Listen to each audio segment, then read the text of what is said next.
Welcome to WBCS guide YouTube channel. Dear aspirants, আজকে আমরা পড়ছি অ্যানসিয়েন্ট ইন্ডিয়ান হিস্ট্রি লেকচার 3। তো আজকে আমরা যেটা এখন পড়তে চলেছি সেটা হলো গুপ্ত যুগ। ঠিক আছে, তো গুপ্ত যুগটা আমরা এখন পড়ব। তো দেখো, গুপ্ত যুগ পড়ার আগে তোমাদের বলে দিই, গুপ্ত যুগটা আমি দুটো পার্টে কমপ্লিট করব, অর্থাৎ পার্ট 1 অ্যান্ড পার্ট 2। এই ভিডিওটির পরে আমি পার্ট 2 আপলোড করে দেব, তোমরা দুটোই দেখে নেবে। এবং এই টোটাল পার্ট 1 অ্যান্ড পার্ট 2 মিলিয়ে যে ক্লাস নোট হবে, সেই ক্লাস নোট আমি একটা মাত্র PDF করে এই ভিডিওর ডেসক্রিপশানে আমি দিয়ে দিচ্ছি, সেখান থেকে তোমরা PDFটি ডাউনলোড করে নিতে পারো। ওকে, আচ্ছা, এবার তোমাদের একটু ভিডিওটা শুরু করার আগে বলে দিই, WBCS গাইডে তোমরা জানো আমি তোমাদেরকে GS সেকশন পড়াচ্ছি, general studies mainly focused on WBCS। আর যদি কেউ আমার থেকে ম্যাথ অ্যান্ড ইংলিশ শিখতে চাও, তাহলে এই ভিডিও ডেসক্রিপশানে দেওয়া আমার আরেকটি চ্যানেল রয়েছে এক্সাম সলিউশন বলে, সেই চ্যানেলটিকে ভিজিট করতে পারো। ওকে, আচ্ছা, তো দেখো আমরা গুপ্ত যুগের মধ্যে এখানে তোমরা দেখতে পাচ্ছ যে 319 AD থেকে 540 AD পর্যন্ত গুপ্ত যুগের ইতিহাস আমরা টোটালটা জানতে পাই। দেখো, এই যে সাল বা এই যে ডেটটা লেখা হয়েছে, এই ডেটটা লেখা হয়েছে এই জন্যেই যে কারণ এই 319 AD থেকে 540 AD পর্যন্ত এই ইতিহাসটা আমরা জানতে পাই। কিন্তু গুপ্তযুগ কিন্তু এরও কিছুটা পূর্বের সময় থেকে এবং এরও কিছুটা পরবর্তী সময় ধরে কিন্তু চলেছিল, কিন্তু সেই জায়গার স্পেসিফিক হিস্ট্রিটা আমাদের জানা নেই। ওকে, তাই যতটুকুন আমরা জানি ততটুকুন কালসীমা আমরা যদি নির্ণয় করি, তাহলে আমরা পাই 319 AD থেকে 540 AD। এবার তোমরা একটা জিনিস দেখতে পাচ্ছ, এখানে এডির সঙ্গে আমি CE লিখে রেখেছি। তো তোমরা যারা পুরনো বইগুলো পড়ছো, সেখানে তো এডি লেখা রয়েছে। এডি মানে হচ্ছে, এডি টার্মটার মানে হচ্ছে অন্নদামিনী। ঠিক আছে, অ্যাকচুয়ালি অন্নদামিনী, ANNO, অন্নদামিনী। এবার অন্নদামিনীটা কী জিনিস আমি তোমাদের একটা সময় কিন্তু বলেছিলাম যে যীশুখ্রিস্টের জন্মের পরবর্তী সময়ে যে একটা উৎসব মুখর অবস্থা, সেই উৎসবের নামটাই হচ্ছে অন্নদামিনী, আর সেটা অনুসারে এই এডিটা চলতো। কিন্তু যেহেতু একটা কালসীমা যেটা সারা বিশ্ব গ্রহণ করেছে, যে কালসীমাটা একটা সময়ের মাপকাঠি, সেটা কোনো একটা স্পেসিফিক ধর্মের ওপরে বেসড হয়ে যাচ্ছে। আর সেই স্পেসিফিক ধর্মের ওপরে বেসডটা যাতে না হয়, সকলের যাতে মান্যতা থাকে, তাই এই এডির জন্যে আর একটা নাম ঠিক করা হয়েছে CE মানে হচ্ছে কমন এরা। ঠিক আছে, CE মানে কি? CE মানে হচ্ছে কমন এরা। এই জন্য তোমরা দেখে থাকবে যে বর্তমানে কোনো বইতে এডির বদলে লেখা হয় CE, আর BCর বদলে লেখা হয় BCE, মানে বিফোর কমন এরা। একটা হলো কমন এরা আর হচ্ছে বিফোর কমন এরা। ঠিক আছে, এই হচ্ছে কাহিনী। তাহলে এখানে এডি মানে অন্নদামিনী, CE ফর কমন এরা, হ্যাঁ, আর BCE মানে বিফোর কমন এরা। ঠিক না? আচ্ছা, যাই হোক, এবার দেখো আমরা এই যে টোটাল গুপ্তযুগ, এই সম্পূর্ণ গুপ্তযুগকে পড়ার জন্যে আমরা কি আমাদের যে সিলেবাস রয়েছে, বা আমরা আজকে কি টপিক নিয়ে আলোচনা করব সেটা একটু দেখে নাও। তো টপিক টু ডিসকাস, আমরা কি বিষয়, আমরা 1 number historical sources of the Guptas, গুপ্তদের মানে ইতিহাস সম্পর্কে আমরা জানবো, যে গুপ্তদের ইতিহাস আমরা কোথা থেকে জানতে পাই সেটা সম্পর্কে জানবো আমরা। তারপর আমরা সবকটি গুপ্তা রুলার্স সম্পর্কে পড়ব, হ্যাঁ, কোন রুলার্স কি করেছিল, কি বৃত্তান্ত, সমস্ত গুপ্তা রুলার্স সম্পর্কে পড়ব। অ্যান্ড দেন আমরা Gupta administration and Gupta society, culture, economy, literature এগুলো পড়ব। তো ধরে নাও আজকে আমরা প্রথম পার্টে এই দুটো টপিক পড়ব, অ্যান্ড লাস্ট পার্টে অর্থাৎ পার্ট 2তে আমরা এই Gupta administration and Gupta society, culture, economy, literature এটা পড়ব। ঠিক আছে, যেভাবে আমি তোমাদের জন্য লেকচারগুলোকে অ্যারেঞ্জ করেছি, মাথায় রেখো এই লেকচারগুলো দিয়ে তোমরা কিন্তু যে মেইন যেটা রয়েছে, মেইনের জন্য তো আছেই, তার সাথে যাদের অপশনাল পেপার রয়েছে, অপশনাল পেপারেও কিন্তু তোমরা লিখতে পারবে খুব ভালোভাবে, যদি লেকচারটাকে ভালো করে ফলো করো। ওকে, তো ভিডিওটা কিন্তু লম্বা হতে পারে, লম্বা নিয়ে মাথায় কোনো চিন্তাভাবনা এনেও না, কিন্তু ভিডিওটা কমপ্লিটলি দেখা শেষ করবে, হ্যাঁ। এবং যে নোটগুলো রয়েছে, হয় তোমরা তোমাদের খাতায় নোট করবে, otherwise you can take my PDF, হ্যাঁ, সামান্য একটা শুল্ক দিয়ে PDF নিতে পারো। ওকে, আচ্ছা, তো চলো শুরু করি। তাহলে দেখো, few words about the Guptas. Gupta যুগ সম্পর্কে কতগুলো গুরুত্বপূর্ণ কথা। কি? এই গুপ্ত সাম্রাজ্য কখন প্রতিষ্ঠা হয়েছে? গুপ্ত সাম্রাজ্য যখন ভারতবর্ষে প্রতিষ্ঠা হয়েছে, মনে রেখো মৌর্য সাম্রাজ্য ছিল ভারতবর্ষের একটা বৃহৎ একটা সাম্রাজ্য, এম্পায়ার। ঠিক, তো মৌর্যদের ছিল হচ্ছে সেই ভারতবর্ষের যুগ, মানে ভারতবর্ষের প্রাচীন ইতিহাসে মৌর্যদের মতন এত বিশাল সাম্রাজ্য আর কোনো রাজবংশ করতে পারেনি। তো সেটা ছিল তো অনেক পুরনো, এবং মৌর্যদের পরবর্তীকালে সারা ভারতব্যাপী যে বিরাট একটা সাম্রাজ্য গড়ে তুলেছিল তা কিন্তু গুপ্তরাই তুলেছিল। তা আমরা যখন পোস্ট মৌর্য পিরিয়ড আমরা যখন দেখেছি, মানে পরবর্তী মৌর্য যুগে আমরা যখন দেখেছি ইতিহাসে, তখন আমরা দেখেছি যে সেই সময় কুষাণ বা সাতবাহন এরা কিন্তু প্রসিদ্ধ লাভ করেছিল। ঠিক আছে, তাহলে এই কুষাণ সাম্রাজ্য এবং সাতবাহনদের সাম্রাজ্য, এদের সাম্রাজ্যের ধ্বংসস্তূপের ওপরেই কিন্তু এই গুপ্ত সাম্রাজ্য গড়ে উঠেছিল। কি বললাম, বোঝা গেল? তাহলে মৌর্য সাম্রাজ্য ধ্বংস হবার পরে ভারতবর্ষে কুষাণ সাম্রাজ্য এবং সাতবাহন সাম্রাজ্য প্রসিদ্ধি লাভ পায়, এবং সেই প্রসিদ্ধি এবং সেই কুষাণ সাম্রাজ্য এবং সাতবাহন সাম্রাজ্য যখন আস্তে আস্তে ভেঙে পড়ছে, তাদের ধ্বংসস্তূপের ওপরে কিন্তু গুপ্তা সাম্রাজ্য ভারতবর্ষে প্রতিষ্ঠা হচ্ছে এবং তাদের গৌরব অর্জন করছে। ওকে, তাহলে এটা গেল ক্লিয়ার। বেশ, তাহলে the Gupta dynasty came into power in 319 AD in Magadha. Actually গুপ্তারা মগধে 300 AD-তেই ক্ষমতায় আসেনি, তারও আগে এসছিল, কিন্তু তার পূর্ববর্তী যে শাসক ছিল তাদের ইতিহাস আমরা জানি না। তাহলে 319 AD-তে আমাদের ফার্স্ট নোন রুলার, তিনি কিন্তু সিংহাসনে বসেছিলেন, চন্দ্রগুপ্ত। ঠিক আছে, প্রথম চন্দ্রগুপ্ত। ঠিক আছে, আচ্ছা, এবং তিনি এই বিশাল সাম্রাজ্যের প্রতিষ্ঠা করেছিলেন, এবং সেই মগধটা মানে যে পার্টটায় তারা সাম্রাজ্য বিস্তার করেছিল সেটা হচ্ছে কি, great part of the Northern India comprises modern Uttar Pradesh and Bihar. এবং এই গুপ্ত সাম্রাজ্যের যে মূল সেন্টার ছিল, মেইন সেন্টার, সেই মেইন সেন্টারটাই হচ্ছে নর্দার্ন ইন্ডিয়া মানে উত্তর ভারত। এবং যদি বর্তমান জায়গার কথা বলতে চাও তাহলে উত্তরপ্রদেশ এবং বিহার অঞ্চলটাকে ভাবতে পারো এই জায়গাটা। ঠিক, আচ্ছা, Gupta Empire gave the power to local leaders and united much of the Indian subcontinent, ensuring peace and prosperity. গুপ্ত সাম্রাজ্যে কি হয়েছিল, গুপ্ত সাম্রাজ্য কিন্তু ডিসেন্ট্রালাইজেশন অফ পাওয়ার হয়েছিল। মানে ডিসেন্ট্রালাইজেশন অফ পাওয়ার মানে সম্রাট, মানে গুপ্ত সম্রাট বা শাসক বা রাজা তার একার হাতেই কিন্তু সমস্ত ক্ষমতা ছিল না, তারা বিভিন্ন প্রভিন্সিয়াল লিডারদের কাছে, প্রভিন্সিয়াল রাজাদের কিন্তু ক্ষমতা দিয়েছিল। অর্থাৎ ফিউডালিজম, আমরা দেখব সামন্ততন্ত্র। গুপ্ত যুগে সামন্ত রাজাদের খুব বাড়বাড়ন্ত ছিল। কেন? কারণ দেখো, গুপ্ত সাম্রাজ্যটা মৌর্যদের মতন অত বিশাল না হলেও কিন্তু মৌর্যদের মতন প্রায় বিরাট বড় সাম্রাজ্যই ছিল।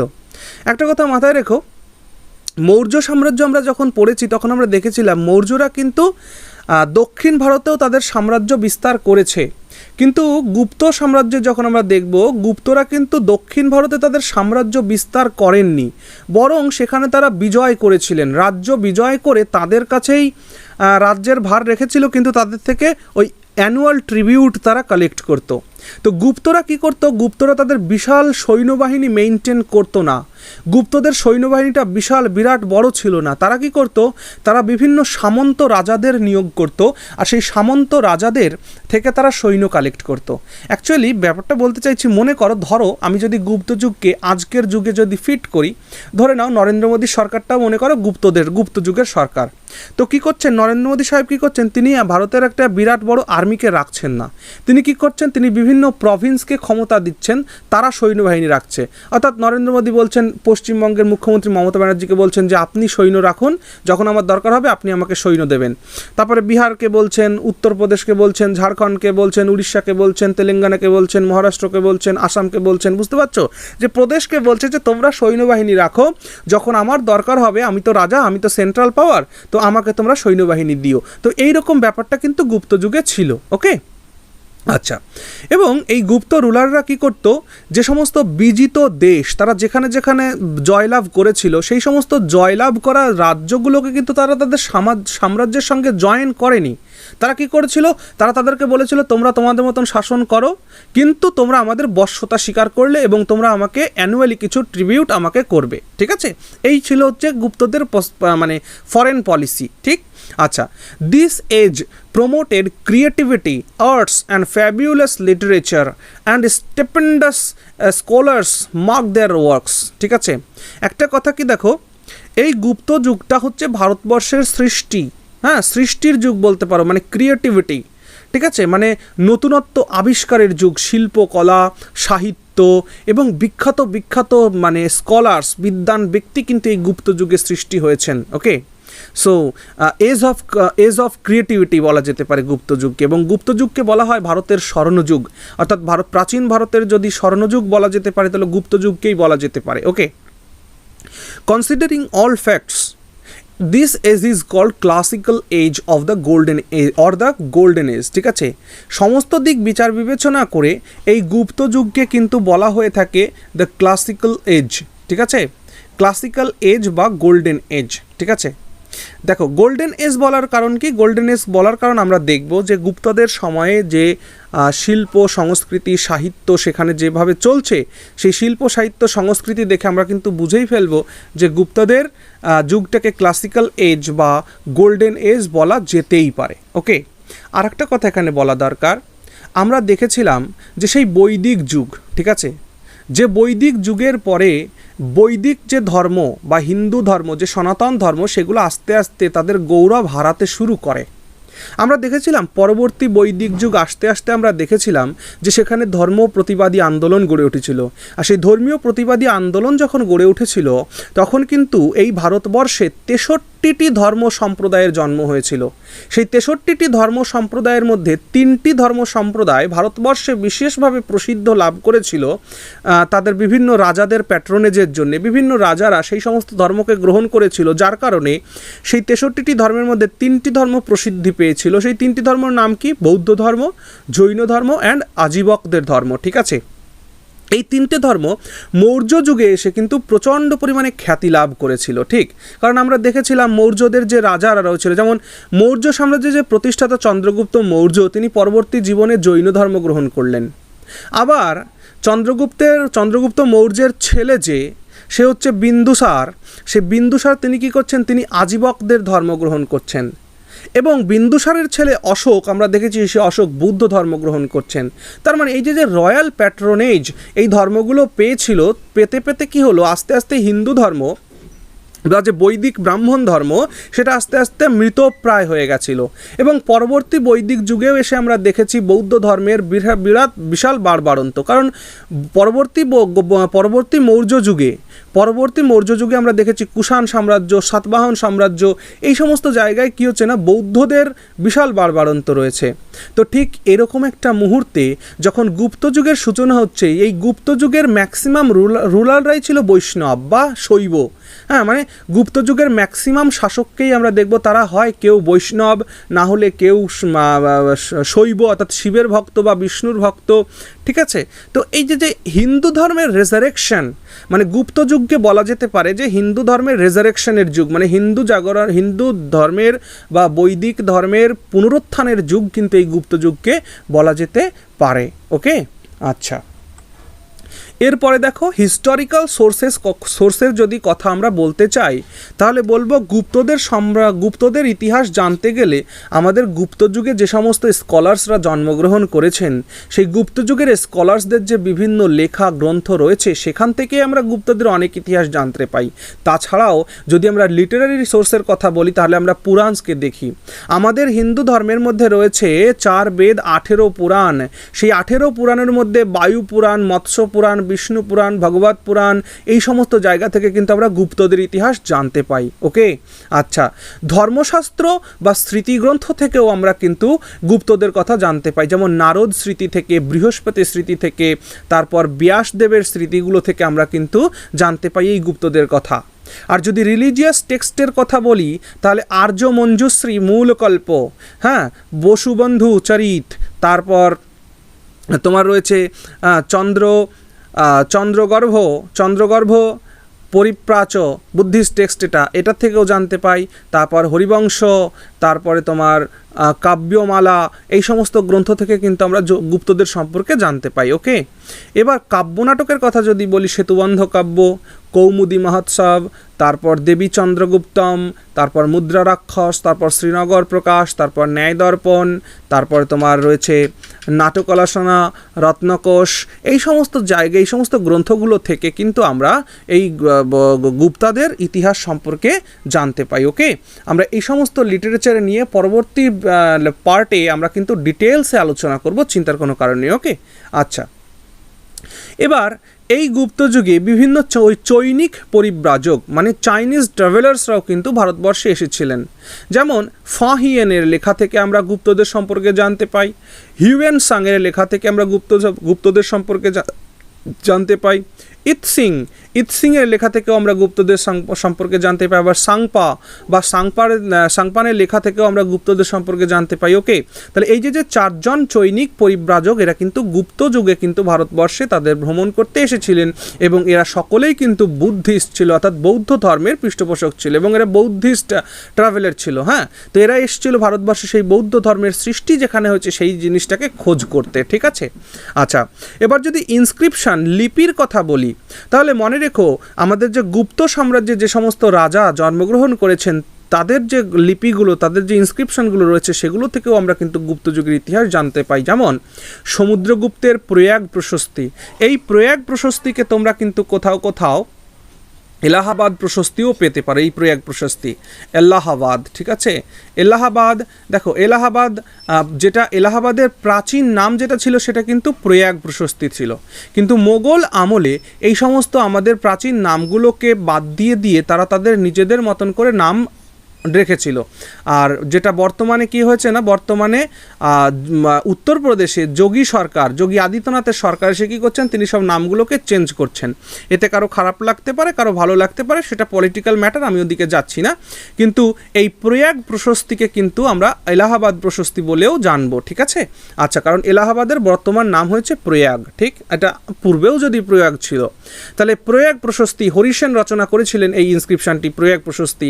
এরান প্রশস্তি, দেখো এটা এরান, এটা ইরান নয়, কিন্তু এটা এরানটা কোথায় অবস্থিত, ইরান মধ্যপ্রদেশে অবস্থিত। এরান প্রশস্তি, নালন্দা কপার প্লেট, এই সমস্ত থেকে আমরা সমুদ্রগুপ্তের যে ইতিহাস সেটা জানতে পাই। প্রথম চন্দ্রগুপ্তের মেহরৌলি আয়রন পিলার থেকে আমরা জানতে পাই। স্কন্দগুপ্তের জুনাগড় প্রশস্তি, তারপর ভিতরি প্রশস্তি, ইন্দোর স্টোন পিলার, এগুলো থেকে জানতে পাই। ওকে, আর বুদ্ধগুপ্তের যে পাহাড়পুর কপার প্লেট সেখান থেকেও আমরা গুপ্তদের ইতিহাস সম্পর্কে জানতে পাই। ক্লিয়ার? ভেরি গুড, চলো নেক্সট।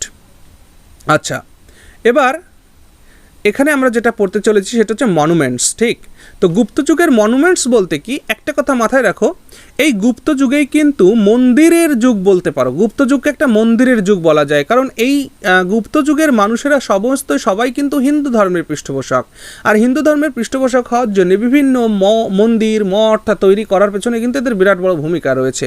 তাই ফেমাস টেম্পলস যদি আমরা দেখি, টেম্পলস অ্যাট সাঁচি, শিবা টেম্পল অ্যাট ভুমরা, তারপর Parvati temple of Nachna, Tigawa temple, Shiva temple at Deoghar, তারপর তোমার ভিতরগাঁও টেম্পল, এই সমস্ত বিখ্যাত মন্দির, এগুলো আমরা পরবর্তী ভিডিওতে গিয়ে আরেকটু আলোচনা করব। ওকে, আচ্ছা, প্রমিনেন্ট স্তূপের কথা যদি বলি, তো দেখো এই গুপ্ত শাসকেরা হিন্দু ধর্মের পৃষ্ঠপোষক হওয়ার সত্ত্বেও এরা কিন্তু অনেক বেশি সহিষ্ণু ছিলেন এবং এরা সমানভাবে জৈন ধর্ম এবং বৌদ্ধ ধর্মেরও কিন্তু মানে প্রশংসা বা তাদের সঙ্গে কিন্তু ছিল।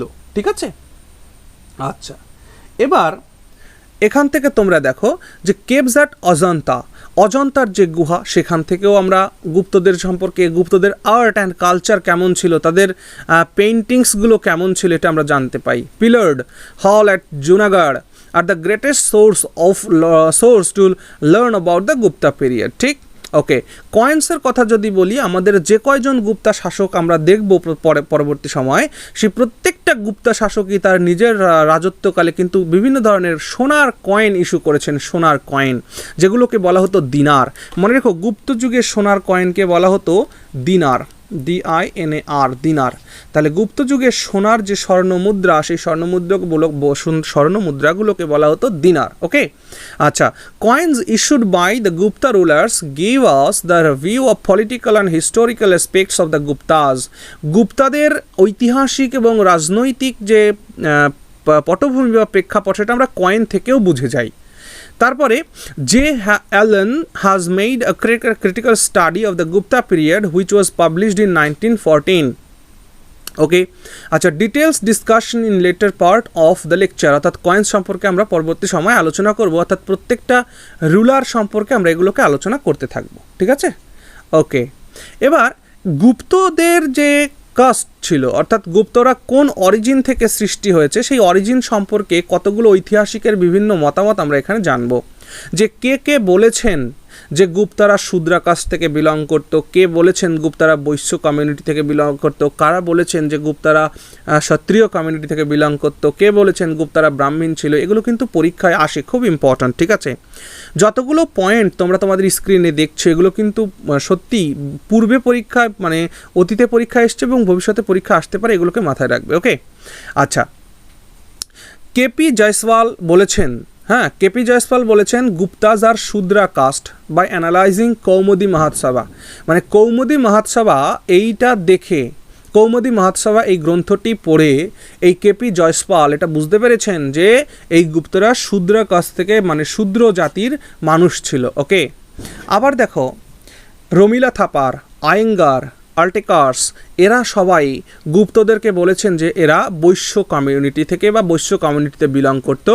হ্যাঁ, মানে কারণ যে ওয়ার্ড গুপ্তা, সেই গুপ্ত ওয়ার্ডটা মানে যেটা হয় বৈশ্য কাস্টেরই হয়, সেইটা বলে এরা বলছেন। ওকে, তাহলে কে কে বলছেন যে বৈশ্য কাস্টে গুপ্তারা বিলং করতো, সেটা বলছেন রমিলা থাপার বলছেন, আয়েঙ্গার বলছেন, আল্টেকার্স বলছেন। ওকে, আচ্ছা, রমেশচন্দ্র মজুমদার, তারপর গৌরীশঙ্কর ওঝা, তারপর সুধাকর চট্টোপাধ্যায় প্রমুখ ঐতিহাসিকেরা বলছেন যে গুপ্তারা ক্ষত্রিয় বংশজাত ছিল। কেন? তারা বলছে যে তন্ত্রিকা মণ্ডক গ্রন্থ পড়ে তারা বুঝতে পেরেছেন যে এই গুপ্তদের কানেকশন ছিল লিচ্ছবিদের সাথে। হ্যাঁ, আর লিচ্ছবিরা যেহেতু ক্ষত্রিয় বংশজাত ছিল, তাই লিচ্ছবিদের সাথে এই গুপ্তাদের রিলেশন থাকার জন্যে রমেশচন্দ্র মজুমদার, গৌরীশঙ্কর ওঝা, সুধাকর চট্টোপাধ্যায় এরা কিন্তু গুপ্তদেরকে ক্ষত্রিয়দের সঙ্গে তুলনা করছেন। ওকে, আচ্ছা, এরপর দেখো হেমচন্দ্র রায়চৌধুরী বলছেন যে গুপ্তারা হচ্ছে ব্রাহ্মণ কাছ থেকে বিলং করতো। কেন? তিনি বলছেন যে পুনাতে যে তাম্রপাত্র পাওয়া গেছে, সেই পুনার তাম্রপাত্র থেকে জানা গেছে যে এই গুপ্তারা বকাটক বা কদম্ব ডাইনেস্টির সাথে রিলেটেড ছিল। ঠিক আছে, এইগুলো কিন্তু পরীক্ষায় জিজ্ঞেস করতে পারে। বকাটক, বকাটক, এটা কোথাও ভিডিও লেখা হয় বকাটক, ঠিক আছে, কিন্তু আমি বলে দিচ্ছি বাংলা, সেটা ভাবে দেখে নাও যে বকাটক বা যে কদম্ব ডাইনাস্টি ছিল, সেই বকাটক বা কদম্ব ডাইনাস্টির সঙ্গে এদের রিলেশন ছিল বলে হেমচন্দ্র রায়চৌধুরী মতামত প্রদর্শন করছেন এবং তিনি বলছেন যে গুপ্তারা ব্রাহ্মণ কাছ থেকে বিলং করতে পারে। তো এগুলো কিন্তু খুব ইম্পর্ট্যান্ট, পরীক্ষায় জিজ্ঞেস করে ফেলতে পারে। ওকে, আচ্ছা, চলো এবার নেক্সট দেখি। এবার আমরা দেখব rulers of the Gupta empire, অর্থাৎ গুপ্তা এম্পায়ারে যে সমস্ত রুলার্সরা রয়েছেন সেই রুলার্সদের কি অবস্থা আমরা সেটা একটু পর্যবেক্ষণ করি। দেখো, শ্রীগুপ্তাকে তোমরা দেখতে পাচ্ছ। শ্রীগুপ্তা 275 এডি থেকে 300 এডি পর্যন্ত এনার সময়কাল।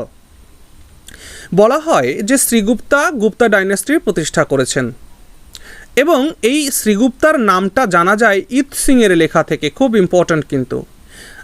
From the writing of I-tsing we have the name Sri Gupta. এই শ্রীগুপ্তা, যিনি গুপ্ত সাম্রাজ্য বা গুপ্ত বংশের প্রতিষ্ঠাতা, তার নামটা জানা যায় ইত সিং এর লেখা থেকে। চাইনিজ পরিব্রাজক বা চৈনিক পরিব্রাজক ইত সিং এর লেখা থেকে কিন্তু আমরা জানতে পারি যে গুপ্ত বংশের প্রতিষ্ঠাতা শ্রীগুপ্তা। ঠিক আছে, এবং এই শ্রীগুপ্তা যে টাইটেল হোল্ড করেছিলেন তার নাম মহারাজ। এই শ্রীগুপ্ত তিনি মহারাজ উপাধি গ্রহণ করেছিলেন। ওকে, আচ্ছা, এবার এই শ্রীগুপ্তর পরে 300 এডিতে সিংহাসনে বসেন ঘটোৎকচ গুপ্তা। অর্থাৎ কি, শ্রীগুপ্তের ছেলের নাম হচ্ছে ঘটোৎকচ গুপ্তা, আর সেই ঘটোৎকচ গুপ্তা 300 এডিতে সিংহাসনে বসেছিলেন এবং তিনিও তার বাবার মতন মহারাজ টাইটেল গ্রহণ করেছিলেন। কিন্তু তার যে but unfortunately he did not succeed two attain the imperial status.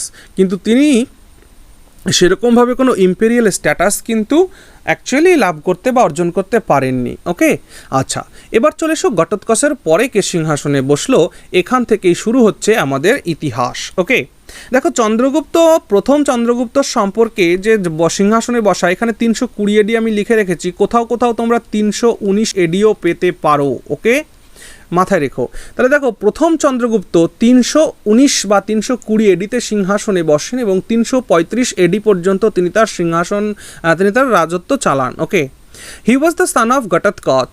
তিনি ছিলেন, এই প্রথম চন্দ্রগুপ্ত ছিলেন ঘটোৎকচের পুত্র। তাহলে এই চন্দ্রগুপ্ত প্রথমের ঠাকুরদার নাম কি হয়ে গেল? Sri Gupta. Okay, he was the most powerful ruler of the Gupta dynasty. তিনি ছিলেন গুপ্তা ডাইনেস্টির সব থেকে শক্তিশালী রাজা প্রথম Chandragupta. Okay, hence he is regarded as the real founder of Gupta dynasty. তাই যেহেতু তিনি গুপ্ত সাম্রাজ্যের প্রধান শক্তিশালী রাজা ছিলেন, তাই এই প্রথম চন্দ্রগুপ্তকে কিন্তু গুপ্ত সাম্রাজ্যের বা গুপ্ত বংশের আসল প্রতিষ্ঠাতা বা সত্যিকারের প্রতিষ্ঠাতা বলে অ্যাজিউম করা হয়। ওকে, এবং এই প্রথম চন্দ্রগুপ্ত তিনি একটা টাইটেল নিয়েছিলেন, উপাধি নিয়েছিলেন মহারাজ ধীরাজ।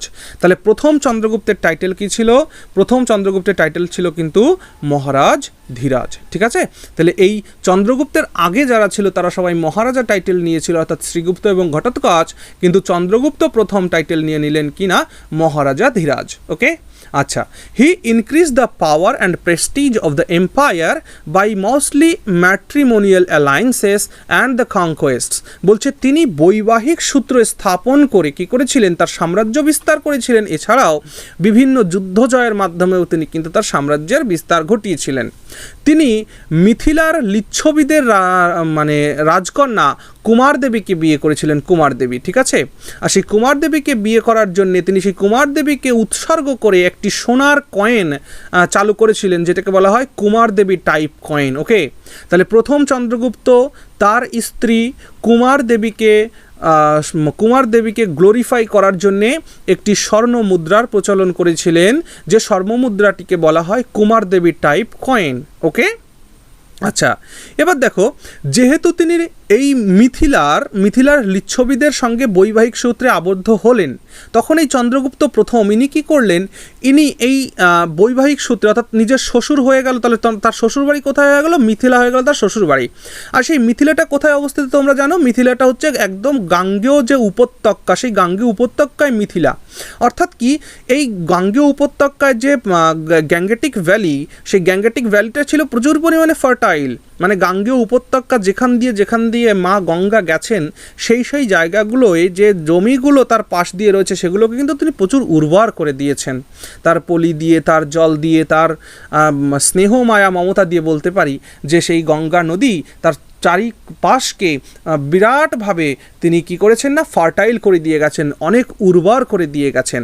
আর সেই উর্বর এই জমির মালিক যখন চন্দ্রগুপ্ত হয়ে গেলেন, তখন তার সাম্রাজ্যের কিন্তু প্রসিদ্ধি বহুগুণ বৃদ্ধি পেয়েছিল। ওকে, আচ্ছা, he was able to establish his authority over Magadha, Prayag and Saket. তিনি একই সাথে মগধ, প্রয়াগ আর সাকেত এই তিনটি জায়গায় তার আধিপত্য বিস্তার করেছিলেন। ওকে, আর তিনি যে কুমার দেবী টাইপের স্বর্ণমুদ্রা প্রচলন করেছিলেন, অলরেডি আমি সেটা আলোচনা করে দিয়েছি। ওকে, আচ্ছা, এবার দেখো, চন্দ্রগুপ্তের পরে যিনি সিংহাসনে বসলেন, এই বংশের সব থেকে greatest king of this dynasty, এই ডাইনাস্টির অর্থাৎ গুপ্তা ডাইনাস্টির সব থেকে বৃহৎ বিখ্যাত রাজা ছিলেন সমুদ্রগুপ্ত। হয়েছে, 335 খ্রিস্টাব্দে সমুদ্রগুপ্ত সিংহাসনে বসলেন।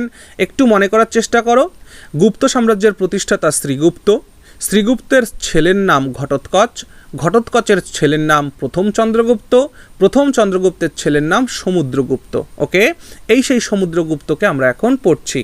হি was the son of Chandragupta first, অর্থাৎ প্রথম চন্দ্রগুপ্তের ছেলে হলো Samudragupta. He was the greatest king of this dynasty, তিনি এই বংশের সব থেকে বড় রাজা। প্রয়াগ প্রশস্তি বা এলাহাবাদ প্রশস্তি, যেটা হরিসেন লিখেছিল, এবং সেইটা থেকেই তার যে সময়কাল, এই সমুদ্রগুপ্তের সময়কাল সম্পর্কে আমরা জানতে পাই। ওকে, আচ্ছা, এলাহাবাদ পিলার ইনস্ক্রিপশন অথবা প্রয়াগ প্রশস্তি, এটার যে ভাষায় লেখা হয়েছিল সেটাও জানা দরকার। সেটা কিন্তু চম্পু কাব্য স্টাইলে লেখা হয়েছিল, চম্পু কাব্য স্টাইল। ঠিক আছে, চম্পু কাব্য স্টাইলে লেখা হয়েছিল এই প্রয়াগ প্রশস্তি। এখান থেকে কিন্তু প্রশ্ন অলরেডি জিজ্ঞাসা করেছে এবং সেটা কিন্তু মেইনে। ওকে, আচ্ছা, খুব ইম্পর্ট্যান্ট।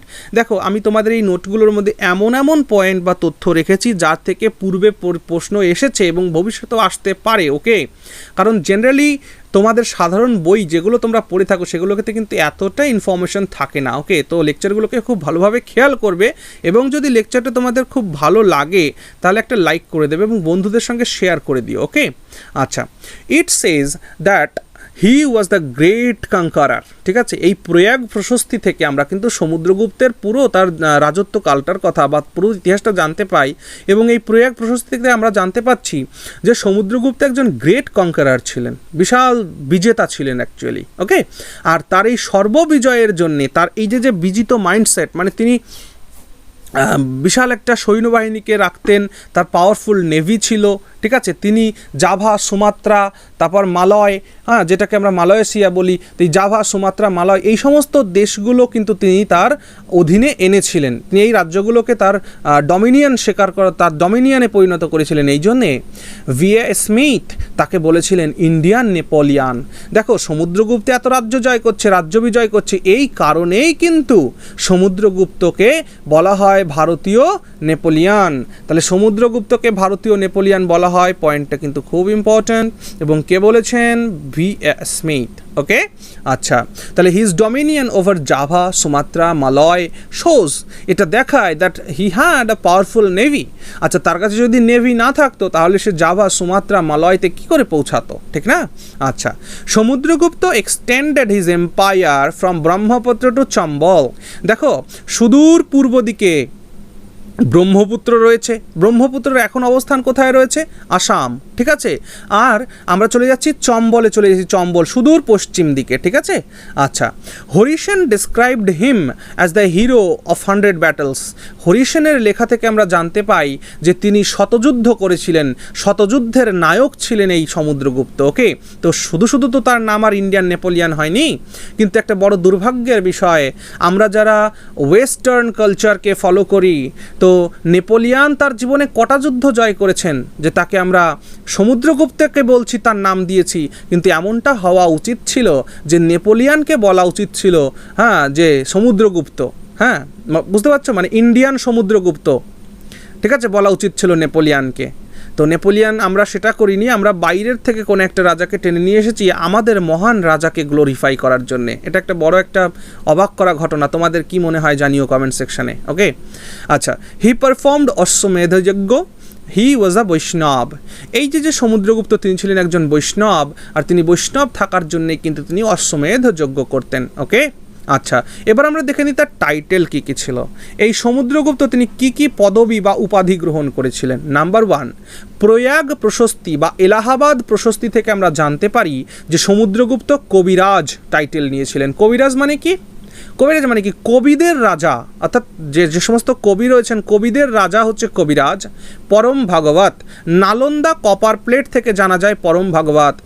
WBCS বা IAS পরীক্ষার মতন যে সমস্ত পরীক্ষা, সেখানে কিন্তু তোমাদেরকে জিজ্ঞেস করা হবে না যে পরম ভাগবত কার উপাধি ছিল, সেখানে জিজ্ঞেস করা হবে যে সমুদ্রগুপ্তের টাইটেল যে পরম ভাগবত ছিল সেটা কোথা থেকে জানা যায়, এমন ধরনের কোয়েশ্চেন হবে। এই জন্য আমি কম্প্যাক্ট নোট তোমাদের এখানে করেছি, খুব ভালোভাবে শুনতে থাকো। আর এটার PDF তো আমি ভিডিও ডেসক্রিপশানে দিয়ে দিচ্ছি, সেখান থেকেও তোমরা কালেক্ট করে নিতে পারো সামান্য একটা শুল্ক দিয়ে। ওকে, আচ্ছা, পরম ভাগবত, এই যে সমুদ্রগুপ্তের নাম ছিল পরম ভাগবত, সেটা জানা যায় নালন্দা কপার প্লেট থেকে। ওকে, আচ্ছা, অশ্বমেধ পরাক্রম, এবং এই সমুদ্রগুপ্ত যে কয়েন, যে স্বর্ণমুদ্রার প্রচলন করেছিলেন, সেই কয়েন থেকে জানা যায় যে অশ্বমেধ পরাক্রম তার একটা উপাধি ছিল। এছাড়াও বিক্রমাঙ্ক দেব, এবং ইতিহাসে কিন্তু এই বিক্রমাঙ্ক দেবটা খুব ইম্পর্ট্যান্ট, পরীক্ষায় এসছে বহুবার, যে বিক্রমাঙ্ক দেব বা বিক্রমাঙ্ক বা বিক্রম কার টাইটেল? সেটা হচ্ছে সমুদ্রগুপ্তের টাইটেল। ওকে, আর একটা খুব গুরুত্বপূর্ণ জিনিস, সেটা হচ্ছে সর্বরাজচ্ছেত্তা, মানে সমস্ত রাজার উচ্ছেদকারী। সর্বরাজচ্ছেত্তা মানে কি? সর্বরাজচ্ছেত্তা মানে সব রাজার উচ্ছেদকারী।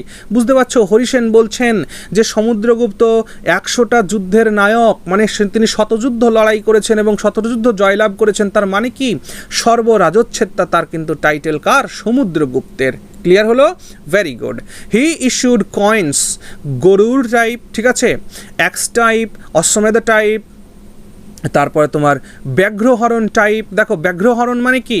বাঘ, ব্যাঘ্র হনন, হরণ নয়, ব্যাঘ্র হনন মানে বাঘ শিকার করছেন তিনি, বাঘকে হত্যা করছেন। সেই বাঘ হত্যা করা মানে বাঘ হত্যা করা যে মুদ্রা, সেটা পাওয়া গেছে ব্যাঘ্র হনন। তারপরে দেখো বীণা বাদন, হ্যাঁ, তিনি বীণা বানাচ্ছেন, ভায়োলিন প্লে করছেন, ঠিক আছে, সেটাও কিন্তু আমরা এখানে পাই। ওকে, তাহলে সমুদ্রগুপ্তের এই হচ্ছে ইস্যু করা কয়েন। ঠিক, ক্লিয়ার হলো এই পর্যন্ত? Very good. Next, from the writing of Wang Hiwenshi, Sri Lanka king Meghavarna, বল দেখো চাইনিজ রাইটার, এটাকে খেয়াল করো, ওয়াং হিউয়েনশি এর লেখা থেকে, ওয়াং হিউয়েনশি এর লেখা থেকে আমরা জানতে পারছি যে শ্রীলঙ্কার রাজা মেঘবর্ণ তিনি এই সমুদ্রগুপ্তের রাজদরবারে একজন দূতকে পাঠাচ্ছেন। কি বলছে আবার বোঝো, যে শ্রীলঙ্কার মানুষেরা কিন্তু ছিল বুদ্ধিস্ট, বৌদ্ধ ধর্মের অনুসারী, কিন্তু সমুদ্রগুপ্ত নিজে একজন বৈষ্ণব। কিন্তু এই মেঘবর্ণ শ্রীলঙ্কা থেকে তিনি একজন দূতকে পাঠাচ্ছেন এই সমুদ্রগুপ্ত রাজসভায়। কিসের জন্যে? পারমিশনের জন্যে, যে তুমি ভাই, তোমার দেশ হচ্ছে বুদ্ধ জন্মভূমি, আমার বৌদ্ধ ধর্মের জন্মস্থান, তা সেই বৌদ্ধ ধর্মের যে জন্মস্থান বৌদ্ধগয়া, সেই বৌদ্ধগয়ায় তো আমার শ্রীলঙ্কা থেকে ধর্মযাত্রী মানে তীর্থযাত্রী পিলগ্রিমসরা তো সেখানে যায়, তো সেখানে তাদের থাকার জন্য একটা মন্যাস্ট্রি তৈরি করব, সেই পারমিশন তুমি আমায় দাও। আর সেই পারমিশন কিন্তু সমুদ্রগুপ্ত দিয়েছিলেন শ্রীলঙ্কার রাজা মেঘবর্ণকে, এবং তিনি বৌদ্ধ গয়াতে এই বুদ্ধিস্ট পিলগ্রিমসদের জন্য, বুদ্ধিস্ট তীর্থযাত্রীদের জন্য কিন্তু মন্যাস্ট্রি তৈরি করে দিয়েছিলেন। ওকে, আচ্ছা, এবার আসি প্রয়োগ প্রশস্তি থেকে বলা হচ্ছে যে তিনি তার জীবনের বেশিরভাগ সময়টাই কিন্তু মিলিটারি ক্যাম্পেন্সে কাটিয়ে দিয়েছেন, অর্থাৎ সৈনিক অভিযান বা যুদ্ধ অভিযানে কিন্তু তার জীবনের অনেকটা সময় কাটিয়ে দিয়েছেন। And his campaigns can be divided into 6 categories, এবং এই সমুদ্রগুপ্তের যে যুদ্ধাভিযান, সেই যুদ্ধাভিযানকে 6টা ভাগে ভাগ করা যেতে পারে। খুব ডিটেলসে আলোচনা করছি, ভালো করে শুনতে থাকো। Samudragupta conquest over north Indian state, number 1, তার যে 6টা ক্যাটাগরি, সেই 6টা ক্যাটাগরির মধ্যে একটা ক্যাটাগরি কি, যে Samudragupta conquest over north Indian state, যে উত্তর ভারতের যে রাজ্যগুলি ছিল, সেই উত্তর ভারতের স্বাধীন রাজ্যগুলোকে কিন্তু সমুদ্রগুপ্ত জয় করেছিলেন এবং নিজের সাম্রাজ্যের সঙ্গে, অর্থাৎ গুপ্ত সাম্রাজ্যের সঙ্গে অ্যানেক্সড করে নিয়েছিলেন। ওকে, যুক্ত করে নিয়েছিলেন। যেমন কিং অফ আর্যাবর্তের রাজা রুদ্রদেবকে তিনি পরাজিত করেছিলেন। নাগবংশের রাজা মাটিলাকে পরাজিত করেছিলেন। কিং অফ মথুরা, হ্যাঁ, মথুরার যে নাগ ডাইনাস্টি, মথুরার নাগ ডাইনাস্টির নাগদত্তকে পরাজিত করেছিলেন। তারপর তোমার নাগরাজ গণপতি নাগকে পরাজিত করেছিলেন। ইস্ট বেঙ্গলের রাজা চন্দ্রবর্মনকে পরাজিত করেছিলেন। পদ্মাবতীর রাজা নাগসেনকে পরাজিত করেছিলেন। মথুরা ব্রাঞ্চের যে কিং অচ্যুত, সেই অচ্যুতকেও কিন্তু তিনি পরাজিত করেছিলেন। নাগ ডাইনাস্টির নন্দিনকে তিনি পরাজিত করেছেন। এছাড়াও তিনি কিং অফ নাগ ডাইনাস্টি বলবর্মনকেও কিন্তু তিনি পরাজিত করেছেন। তো এই ছিল তার 9 রাজার মানে উত্তর ভারতের যে 9 রাজার দেশ ছিল, সেই 9টা রাজ্য কিন্তু তিনি পরাজিত করে তার সাম্রাজ্যের সঙ্গে অ্যানেক্সড করে নিয়েছিলেন। ওকে, আচ্ছা, এবার খেয়াল করতে থাকো যে আমরা এখানে দেখছি Samudragupta's victory over south Indian states. এবার সমুদ্রগুপ্ত সাউথ ইন্ডিয়ান স্টেটের সঙ্গে যে মানে তার ভিক্টরি হয়েছিল, তার যে জয় হয়েছিল, কিন্তু মনে রেখো সাউথ ইন্ডিয়া কিন্তু মগধ সাম্রাজ্যের সঙ্গে সেইভাবে ওতপ্রোতভাবে জড়ায়নি, কিন্তু তারা তার বশ্যতা স্বীকার করে নিয়েছিল। এই সাউথ ইন্ডিয়ান কিংরা কী করেছিল না, সমুদ্রগুপ্তের বশ্যতা স্বীকার করে নিয়েছিল এবং তাকে অ্যানুয়াল কিছু ট্রিবিউট বা কন্ট্রিবিউশন দিত। ওকে, দেখো কোশল কিং মহেন্দ্রকে তিনি হারিয়েছিলেন। মহাকাত্রা কিং তিনি ব্যাঘ্ররাজকে হারিয়েছিল। তারপর অরুলার কিং মন্তরাজকে হারিয়েছিল, তারপর পৃষ্ঠপুর কিং মহেন্দ্রগিরিকে হারিয়েছিল, স্বামী দত্তকে হারিয়েছিল, তোমরা দেখে নাও এখানে নামগুলো লেখা রয়েছে। তারপর এরান্ডাপালা কিং দমনকে হারিয়েছিল, তারপর কাঁচির রাজা বিষ্ণুগোপকে হারিয়েছিল, তারপর তোমার অবমুক্তা কিং নীলরাজকে হারিয়েছিল, ভেঙ্গি কিং হস্তিবর্মনকে হারিয়েছিল, পলক্কা কিং উগ্রসেনকে হারিয়েছিল, দেবরাষ্ট্র কিং কুবেরকে হারিয়েছিল। আচ্ছা, আর কি কুষ্টালপুর কিং ধনঞ্জয়কে হারিয়েছিল। তো এই সমস্ত জিনিসগুলো অ্যাকচুয়ালি পরীক্ষায় তোমাদের সেভাবে আসবে না, কিন্তু ইতিহাস জানার সূত্রে তোমার এগুলো একবার পড়া থাকলে যদি এমন কোনো প্রশ্ন আসে অপশান দেখে তোমার মাথায় কিন্তু নামটা চলেও আসতে পারে, তাই এগুলো একটুখানি দেখে নেওয়া উচিত। ওকে, আচ্ছা এবার দেখো অটোবিকা স্টেটস। অটোবিকা স্টেটসটা খুবই গুরুত্বপূর্ণ। কেন? কারণ হচ্ছে যে বিন্ধ্য পর্বত যেটা রয়েছে সাউথের, সেই বিন্ধ্য পর্বতের যে এলাকা, সেই বিন্ধ্য পর্বতের যে ফরেস্ট কিংডমসগুলো ছিল, অর্থাৎ বন্যাঞ্চল, এবং সেই বনের মধ্যে যে রাজাগুলো ছিল, ফরেস্ট কিংডমস ছিল, সেই ফরেস্ট কিংডমগুলোকে বলা হতো অটোবিকা রাজ্য। ভালো করে বোঝো, these are the forest kingdoms situated in the Vindhyan region. Vindhyan regione যে সমস্ত ফরেস্ট কিংডমগুলো ছিল সেইগুলোকে বলা হতো অটোবিকা রাজ্য। আর সেই অটোবিকা রাজ্যগুলোকে কিন্তু তার বশ্যতা স্বীকার করিয়ে নিয়েছিলেন, অর্থাৎ they were brought under the control of Samudragupta, তিনি তার সমুদ্রগুপ্তর কন্ট্রোলে এনেছিলেন। Okay, actually the republics which flourished on the ruins of the Mauryan empire, Maurya সাম্রাজ্য ধ্বংস হওয়ার পরে এই বিন্ধিয়ান অঞ্চলগুলো জুড়ে যে সমস্ত প্রজাতন্ত্র বা গণতান্ত্রিক রাজ্য প্রতিষ্ঠিত হয়েছিল, সেই রাজ্যগুলোকে কিন্তু সমুদ্রগুপ্ত তার নিজের সাম্রাজ্যের অধীনে করে নিয়েছিল, সেইগুলো হচ্ছে অটোবিকা রাজ্য। ওকে, এবার দেখো ওয়েস্ট, পশ্চিম দিক, ভারতের পশ্চিম দিক, অর্থাৎ বর্তমান যেখানে পাকিস্তান, পাঞ্জাব, রাজস্থান, এই যে জায়গা, গুজরাট, এই সমস্ত জায়গায় যে রিপাবলিকান স্টেটগুলো ছিল, প্রজাতন্ত্রী যে স্টেটগুলো ছিল, সেই রকম 9খানা রিপাবলিকান স্টেটসকে কিন্তু তিনি পরাজিত করেছিলেন এই Samudragupta. And they accepted his supremacy, এবং সেই সমস্ত রাজ্যগুলো তার সুপ্রিমেসি স্বীকার করেছিল, এবং তিনি সরাসরি এই সমস্ত রাজ্যগুলোকে তার গুপ্ত সাম্রাজ্যের সঙ্গে জয়েন না করলেও তারা কিন্তু তার বশ্যতা স্বীকার করে নিয়েছিল এবং অ্যানুয়াল কিছু ট্রিবিউট তাকে দিত। ওকে, আচ্ছা ফ্রন্টিয়ার স্টেটের কথা যদি বলি, ফ্রন্টিয়ার স্টেট মানে তার সাম্রাজ্যের যে বর্ডার এলাকা, তার সাম্রাজ্যের বর্ডার এলাকার যে সমস্ত রাজ্য, সেইগুলোকে বলা হচ্ছে ফ্রন্টিয়ার স্টেট। ওকে,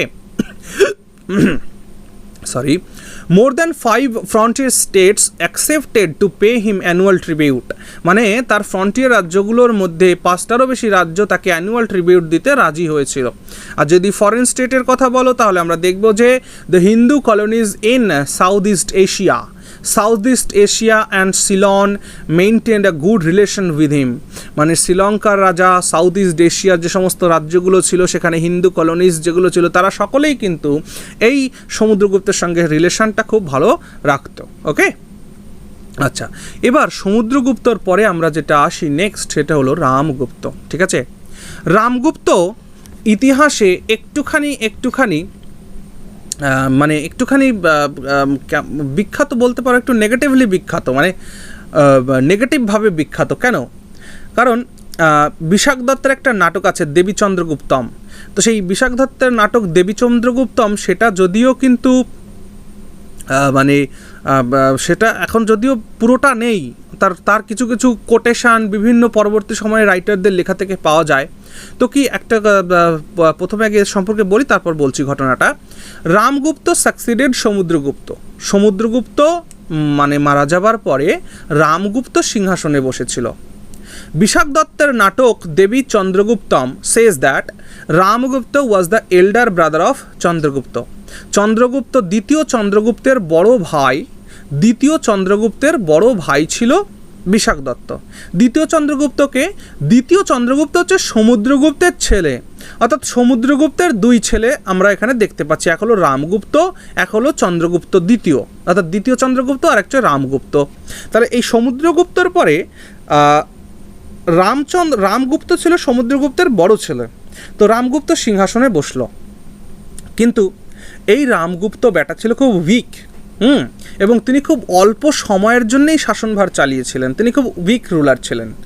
এবং এই রামগুপ্তের সময় মনে রেখো সর্বপ্রথম গুপ্ত সাম্রাজ্যের শকদের আক্রমণ হয়। হ্যাঁ, শকদের আক্রমণ সর্বপ্রথম গুপ্ত ডাইনেস্টিতে কার আমলে হয়েছিল? রামগুপ্তের আমলে হয়েছিল। ওকে, এই রামগুপ্তের আমলে শকরা গুপ্ত ডাইনেস্টিকে অ্যাটাক করেছিল এবং অ্যাটাক করলে এই যে রামগুপ্ত এতটাই ভীরু কাপুরুষ একজন রাজা ছিলেন, তিনি সারেন্ডার করে দিলেন তার ওয়াইফকে, ধ্রুব দেবীকে। এই রামগুপ্তের স্ত্রীর নাম ছিল ধ্রুব দেবী, ঠিক আছে। এই ধ্রুব দেবীকে তিনি কী করলেন? ধ্রুব দেবীকে তিনি বলে দিলেন যে যাও শক রাজা, তুমি আমার এই রানীকে নিয়ে যাও, রানীকে নিয়ে গিয়ে আমাকে মাফ করো, আমার দেশ থেকে বেরো। তো এই যে যে জিনিসটা হলো, এই জিনিসটা দ্বিতীয় চন্দ্রগুপ্তের একদম পছন্দ হলো না, যে তার দাদা রামগুপ্ত এটা কি করছে, বংশের মুখে তো কালিচুন লাগালো। ঠিক, বংশের মুখে কালিচুন লাগালো। এটা জানা যাচ্ছে কোথা থেকে? বিশাখ দত্তের দেবী চন্দ্রগুপ্তম নাটক থেকে আমরা জানতে পাচ্ছি। তাহলে বিশাখ দত্তের দেবী চন্দ্রগুপ্তম নাটক থেকে আমরা জানতে পাচ্ছি যে রামগুপ্ত শকদের কাছে পরাজিত হয়, শকদের কাছে পরাজিত হয়ে তার নিজের যে রানী, তার ধর্মপত্নী ধ্রুব দেবীকে তিনি শকদের কাছে সমর্পণ করে দিচ্ছেন। এবং তখন এই দ্বিতীয় চন্দ্রগুপ্ত দেখলো যে আমার দাদা এত বড় একটা বাজে কাজ করছে, এতে আমার বংশের, আমার ফ্যামিলির, আমার ডাইনাস্টির নাম মানে নাক কাটা যাচ্ছে। তখন তিনি কি করলেন? ফ্যামিলির সম্মান বাঁচানোর জন্যে এই দ্বিতীয় চন্দ্রগুপ্ত ওই শকদের যে টেন্ট তারা গেড়েছিল, সেই শক টেন্টে তিনি কি করেছিল? এনিমি ক্যাম্প যাকে বলতে পারি আমরা, সেই এনিমি ক্যাম্পে তিনি কিন্তু গিয়ে হাজির হয়েছিলেন ডিসগাইজে, ইন দ্য ডিসগাইজ অফ দেবী ধ্রুব দেবী। ওকে, তিনি কি করেছিলেন? ধ্রুব দেবীর ছদ্মবেশে দ্বিতীয় চন্দ্রগুপ্ত সেই শকদের মানে টেন্টের মধ্যে চলে গেছিল, গিয়ে সেই শকদের রাজাকে হত্যা করে দিয়েছিল। হত্যা করে দিয়ে যখন দেশে ফিরল, তখন দেশে ফিরে তার যে দাদা রামগুপ্ত তাকেও হত্যা করলো। হত্যা করে দ্বিতীয় চন্দ্রগুপ্ত মগধের সিংহাসনে বসলো। বোঝা গেছে? বোঝা গেছে? তাহলে দ্বিতীয় চন্দ্রগুপ্ত তার দাদা রামগুপ্তের যে উইকনেস সেইটাকে মানে সহ্য করতে পারেনি, তাই তিনি কি করলেন? তিনি শক রাজাকে হত্যা করলেন, হত্যা করে তার বৌদি ধ্রুব দেবীকে বিয়ে করলেন এবং তার দাদা রামগুপ্তকে হত্যা করলেন, হত্যা করে মগধের সিংহাসনে বসলেন। ওকে, আচ্ছা, এরপরেও রামগুপ্ত সম্পর্কে আরও কয়েকটা কথা আমরা জেনে নিই। রামগুপ্তর সম্পর্কে আমরা কোথা থেকে জানতে পাই? দেখো, কাব্যমীমাংসা, শ্রীনগর প্রকাশ, হর্ষচরিত, এই সমস্ত গ্রন্থগুলো থেকে আমরা রামগুপ্তের সম্পর্কে জানতে পাই। The evidence of Ramagupta also found in the inscription of তোমার সঞ্জন কাম্বে অ্যান্ড সাঙ্গালি। এই সঞ্জন কাম্বে অ্যান্ড সাঙ্গালির লিপি থেকে, ইনস্ক্রিপশন থেকেও কিন্তু আমরা রামগুপ্তের ইতিহাসকাল সম্পর্কে জানতে পাই। ওকে, বা রামগুপ্তের সম্পর্কে আমরা জানতে পাই। ঠিক, he was the only Gupta ruler who issued copper coins. এবং এইটা খুব খুব খুব ইম্পর্ট্যান্ট পয়েন্ট, সেটা হলো এটা যে একমাত্র তিনিই গুপ্ত শাসক ছিলেন যিনি কপার কয়েন্স ইস্যু করেছিলেন। সমস্ত গুপ্ত রাজারাই কিন্তু স্বর্ণমুদ্রা বা কিছু কিছু রাজা রৌপ্য মুদ্রা ইস্যু করলেও এই রামগুপ্তাই ছিল একমাত্র গুপ্ত শাসক যিনি কপার কয়েন অর্থাৎ তামার কয়েন বা তাম্র মুদ্রা প্রচলন করেছিলেন। ওকে, আচ্ছা, এবার চলে এসো দ্বিতীয় চন্দ্রগুপ্তের ইতিহাসে। দ্বিতীয় চন্দ্রগুপ্তের ইতিহাস 375 এডি থেকে শুরু করে 415 এডি পর্যন্ত চলছে। Okay, he was the son of Samudragupta and brother of Ramagupta. তাহলে আমরা একটু আগেই দেখলাম যে দ্বিতীয় চন্দ্রগুপ্ত হচ্ছে সমুদ্রগুপ্তের ছেলে এবং রামগুপ্তের ছোট ভাই। He killed his elder brother Ramagupta and sat on the thrown.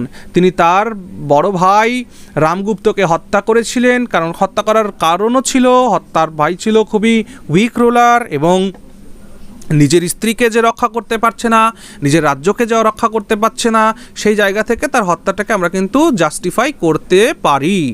ওকে, আচ্ছা, তো he killed his elder brother Ramagupta and sat on the throne and married Dhruvadevi. তাহলে ধ্রুবদেবী কে ছিল? রামগুপ্তের স্ত্রী ছিল। ওকে, আচ্ছা, he married his daughter Prabhavati Gupta with the Vakataka prince Rudrasena দ্বিতীয়।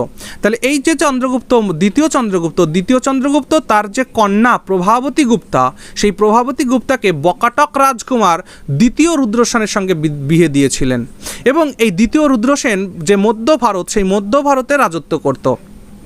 কিন্তু but the Prince died very soon. কিন্তু এই যে দ্বিতীয় রুদ্রসেন, বকাটকরাজ দ্বিতীয় রুদ্রসেন, এ কিন্তু খুব শীঘ্রই অল্প বয়সে মারা যায় এবং সে একটা ইয়াং ছেলে মানে খুব তরতাজা একটা মানে বাচ্চা ছেলেকে রেখে তিনি মারা যায়, এবং সেই বাচ্চা ছেলেটা সিংহাসনে বসতে পারে না, তাই প্রভাবতী দেবী কিন্তু সিংহাসনে বসেন, এই সেন্ট্রাল ইন্ডিয়ার অর্থাৎ বকাটকদের সিংহাসনে বসেন। আর এই বকাটকদের সিংহাসনে যেহেতু প্রভাবতী দেবী বসছেন, তাই প্রভাবতী দেবীর বাবা দ্বিতীয় চন্দ্রগুপ্ত একটা সুযোগ পেয়ে যান তার কন্ট্রোল, তার পাওয়ার এই বকাটক রাজ্যে বা সেন্ট্রাল ইন্ডিয়ায় প্রতিষ্ঠা করার জন্যে হয়েছে। এবং এই সেন্ট্রাল ইন্ডিয়ায় তার জামাতা দ্বিতীয় রুদ্রসেন মারা যাওয়ার পরেই কিন্তু তার বিশেষ সুবিধা হয়েছিল সারা ভারতের রাজত্বটাকে কন্ট্রোল করতে। ওকে, আচ্ছা, he married Kuber Nag of Nag dynasty. তিনি নাগ ডাইনাস্টির যে কন্যা কুবের নাগ তাকে বিয়ে করেছিলেন। He conquered western Malwa and Gujarat. তিনি ওয়েস্টার্ন মালওয়া গুজরাটকে জয় করেছিলেন, which was under the rule of Shaka satraps for centuries. এবং যে রাজ্যটা অর্থাৎ এই গুজরাট রাজ্যটা যেটা শক ক্ষত্রপদের অধীনে ছিল প্রায় 400 বছর ধরে, 400 বছর ধরে শকক্ষত্রপরা যে গুজরাট মালব এই সমস্ত রাজ্যগুলোতে শাসন করছিল, সেই জায়গাগুলোকে সর্বপ্রথমে দ্বিতীয় চন্দ্রগুপ্ত তার সাম্রাজ্যের মধ্যে আনেন। He made Ujjain his second capital, এবং তিনি এই দ্বিতীয় চন্দ্রগুপ্ত উজ্জয়নকে তার দ্বিতীয় রাজধানী হিসাবে ঘোষণা করেন। ওকে, আচ্ছা, ওকে, দেখো তাহলে উজ্জয়ন ছিল দ্বিতীয় চন্দ্রগুপ্তের দ্বিতীয় রাজধানী। হ্যাঁ, and then he conquered Shaka kingdom by killing the Shaka Kshatrapa Rudrasena third. আচ্ছা, তৃতীয় রুদ্রসেন, শক রাজা তৃতীয় রুদ্রসেনকে হত্যা করে তিনি শকদের কিংডমটাকে তার জয় করেন। দাস হি টুক দ্য টাইটেল শকারি, এবং এই জন্যে তিনি যেহেতু শকদেরকে উচ্ছেদ করেছিলেন তাই তিনি টাইটেল নেন শকারি। দেখো, শকারি শব্দের অর্থ কী? এই শকারি শব্দের অর্থ মনে রেখো, শক মানে তো শক জাতি, বুঝতে পারছো, অরি মানে শত্রু। মনে রেখো, অরি, বাংলা কথায় অরি বলে একটা কথা আছে, অরি মানে হচ্ছে শত্রু। অরি, অরি, অরি, অরি মানে হচ্ছে শত্রু, অরি মানে হচ্ছে শত্রু। তাহলে শকারি মানে কি? শকদের যে শত্রু, শকারি শত্রু। ওকে, তোমরা বাড়িতে মশারি ইউজ করো তো, মশারি, মশারি কাকে বলে জানো? মশা যুক্ত অরি, মশার শত্রু মশারি, অর্থাৎ বাড়িতে তোমরা মশারি টাঙিয়ে ঘুমাও, তো সেই মশারিটা হচ্ছে মশার শত্রু, মশার অরি মশারি, যেটা হচ্ছে মশার শত্রু, মশাকে খেতে দেবে না তোমার রক্তটা আর কি। যাই হোক, he also took the title Vikramaditya.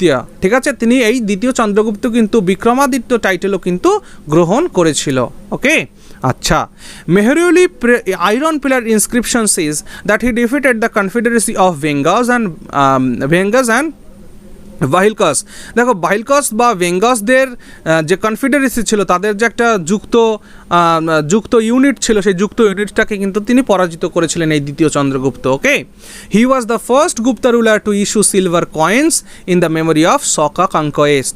এই শকদের যে বিজয় হয়েছিল, সেই শকদের বিজয়ের জন্য তিনি একটা সিলভার কয়েন ইস্যু করেছিলেন। ওকে, আচ্ছা, হি ওয়াজ বৈষ্ণব বাই ফেথ, এবং এই দ্বিতীয় চন্দ্রগুপ্ত তার বিশ্বাসের দিক থেকে তিনি একজন বৈষ্ণব ছিলেন।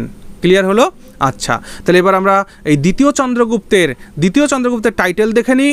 দ্বিতীয় চন্দ্রগুপ্তের টাইটেল আমরা দেখতে পাচ্ছি বিক্রমাদিত্য, শকারি, দেবগুপ্ত, দেবরাজ, দেবর্ষি, পরম ভগবত, নরেন্দ্র, সরি এখানে ভুল হচ্ছে, নরেন্দ্র হয়ে গেছে, এখানে নরেন্দ্র হবে এটা। হ্যাঁ, তোমরা দেখে নিই, এটা নরেন্দ্র, এটা এন আছে একটা এখানে, নরেন্দ্রচন্দ্র, সিংহ বিক্রম, তো এই সমস্ত ছিল হচ্ছে দ্বিতীয় চন্দ্রগুপ্তের টাইটেল। ওকে, আচ্ছা, দেখো, গোল্ড কয়েন্স ইস্যুড, যে সমস্ত গোল্ড কয়েনগুলোকে ইস্যু করা হয়েছিল, তিনি কি গোল্ড কয়েন ইস্যু করেছিলেন?